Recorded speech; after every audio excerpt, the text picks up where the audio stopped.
Kasvoin betonin keskellä ilman tilaa unelmille. Äidillä itku silmässä, isä kaadoksissa viinille. Opettaja sano sä et pärjää, sossu saano koitetaan, mut samaan aikaan naapuri pilvee lasten vaunujen kaa. Koulun sijaan mä opin kadun kieltä, missä sana ei paina. Ja puukot selkää viltää, sinivalot ei tuo turvaa. Ne tuo pelon, kun ne potkii massa makavaa ja keksi selityksen tekoon. Ne ei nosta ylös, ne painaa syvemmälle. Kun muste iholla, nää arvet jää kantajalle. Joka kulmassa kamera, mut ei ketään katsomassa.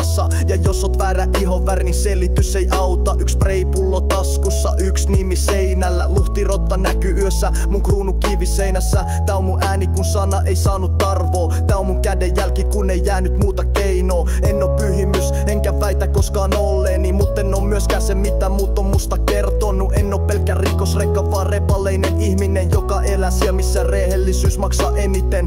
Joka yönä joku jää ja joku katoaa. Suru liikkuu täällä ilman kasvoja tai sanoja. Toinen päätyy kiven alle, toinen vaan ei tuu takas. Muut jää ja näkee silmissä valon sammuvan.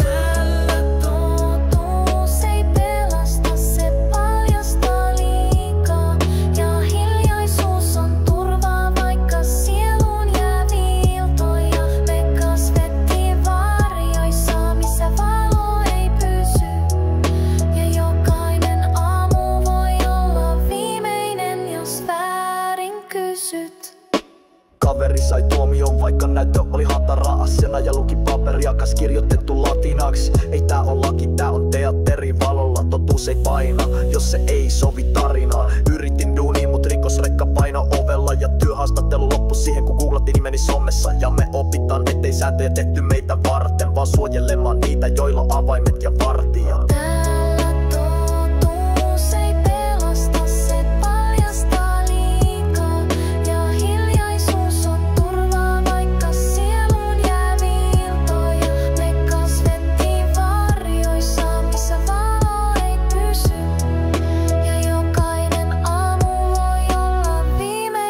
Jos väärin kysyt.